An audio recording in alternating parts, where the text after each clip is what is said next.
ஒரு சிறிய கிராமத்தில் மலை கசிந்த பழைய குடிசையில் ஒரு பாட்டியும் அவள் பேரப்பெண்ணும் வாழ்ந்தார்கள்.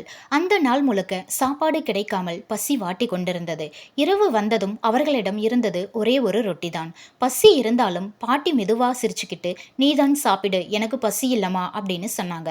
அப்போ திடீர்னு கதவு தட்டும் சத்தம். வெளியே பார்த்தா மலையில் நனைந்த ஒரு முதியவர் நடுங்கிக்கிட்டு, 2 நாளா சாப்பிடல, கொஞ்சம் உதவி பண்ணுங்கன்னு கேட்டார். பேரப்பெண் ஒரு நொடி ரொட்டியை பார்த்தால், பாட்டியையும் பார்த்தாள். மனசுக்குள் போராடினாள்.